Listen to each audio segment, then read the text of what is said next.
everyone, welcome in my video. My name is Gania Wafdirahma, you can call me Gania. I'm student postgraduate English Education Department in State Institute for Islamic Salatiga.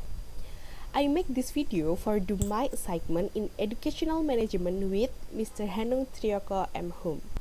Okay everyone, because I live in Islamic boarding house or people usually call pondok pesantren, so I will use my pondok pesantren become a current place in this problem. You know, there are so many problems that exist in Islamic boarding house. The example problem in Islamic boarding house is like about problem one person with other person, and then about activities in pondok pesantren, and then about discipline, and about securities, about behavior and etc. So in this occasion, I will tell you a little problem in Islamic boarding house about behavior. Behavioral problems that are usually carried by students such as running away during activities and then often putting things out of place or being late for every activities is like reading yellow book and then praying together and then reciting Holy Quran together. The solution that can be done is to tighten the rules that apply in this situation. This might reduce behavioral problem that occur in this problem. The various kind of student problem is like healthy problem and then environmental problem, and then about security problem and behavior problem is cannot be separated from the how the management is Islamic boarding house is implemented. The boarding house administrator, or usually we call pengurus pondok, are required to be more creative in dealing with the problem in Islamic boarding house by holding interesting program and build a good relationship between pengurus pondok and member on this Islamic boarding house. So in dealing with this problem, I will act as a leader. Why I act as a leader? Why I choose become a leader in this problem? Ya, seperti yang kita pelajari kemarin, bahwa sebuah organisasi di dalam pondok pesantren adalah organisasi informal, sehingga saya memilih sebagai leader dalam memecahkan sebuah masalah ini. Kenapa saya memilih menjadi leader sekali lagi? Karena seperti yang kita pelajari, dari permasalahan di pondok pesantren, biasanya permasalahan yang terdiri dari satu orang ke orang lain atau people to people. So why you so how do you give solution in this problem for the first time? Jadi sebagai seorang pengurus pondok atau sebagai orang yang dipercayai kiai untuk mengurus atau mendirikan sebuah organisasi di dalam pondok pesantren, berarti kita diberi tanggung jawab yang penuh atas berdirinya sebuah organisasi tersebut.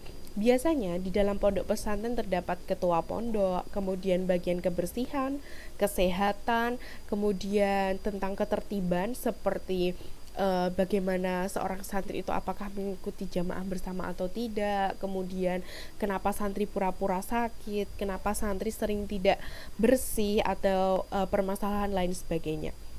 Nah, sebagai seorang leader atau sebagai seorang pemimpin yang baik, sebelum kita memimpin sebuah pondok pesantren, harusnya kita harus bisa menjadi pemimpin untuk diri kita sendiri. Karena sebuah pengurus pondok atau lebih ke ketua pondok itu menjadi seorang panutan, sehingga ketika kita menjadi seorang leader, pemimpin di pondok pesantren, yang pertama kita harus tertib terlebih dahulu. Bagaimana sholat jamaah kita, bagaimana kita mengaji, bagaimana kebersihan kita, apakah kita sudah baik? Ketika kita sudah baik dan kita bisa dipercaya kiai menjadi seorang ketua, jadi kita bisa menjadi panutan yang baik kepada seluruh member yang ada di pondok pesantren. Okay everyone, I will give you illustration about my problem in Islamic boarding house. Jadi saya akan memberikan sedikit ilustrasi gambaran permasalahan yang ada di pondok pesantren about behaviorism. ada salah seorang santri, member dari seorang santri yang selalu telat ketika datang jamaah, jarang mengikuti ngaji bersama ketika malam hari, selalu izin ketika ngaji kitab, dan dia selalu malas-malasan ketika di pondok. So, how we give solution because we become a leader in this situation. Karena kita di sini posisinya sebagai leader, jadi solusi apa yang bisa kita berikan untuk santri yang seperti itu? For the first time, I will ask to us with the santri have a problem.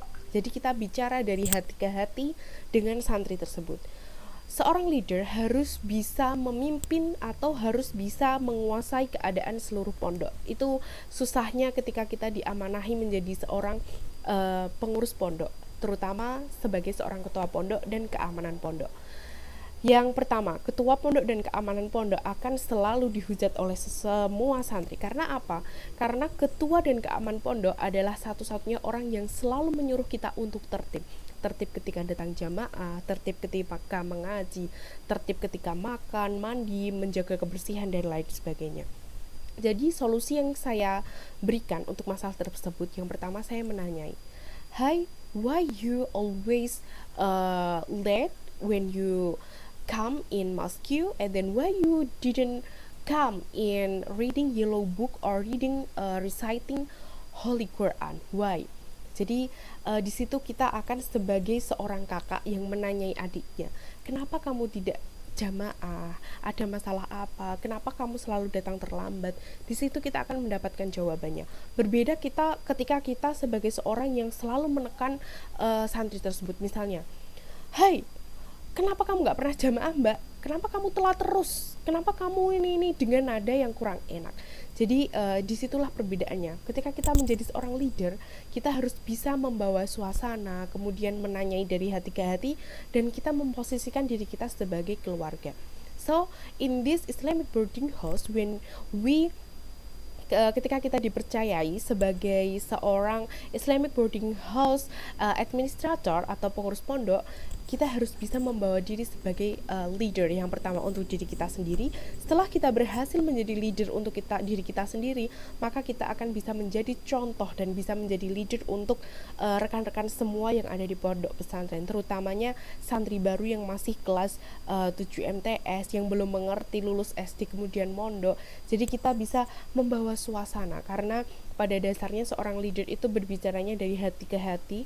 Kemudian seorang leader harus bisa membangun relation antara pengurus satu dengan pengurus lainnya, member satu dengan member lainnya, karena tujuan kita yaitu bersama untuk mendapatkan berkah atau ridho dari kiai, sehingga kita bisa menjadi lebih baik, taat, disiplin, dan menghilangkan semua kebiasaan-kebiasaan buruk kita. It's like late when come praying together and then didn't reading Holy Quran, didn't come when reciting Holy Quran or reading yellow book. So when we discipline, I believe that we can good discipline in ourselves. Jadi ketika kita sudah belajar disiplin di pondok pesantren, kita akan bisa disiplin untuk diri kita sendiri. So I just become a leader when I become leader in Islamic boarding house. I mean, saya memilih menjadi seorang leader ketika memimpin di sebuah pondok pesantren.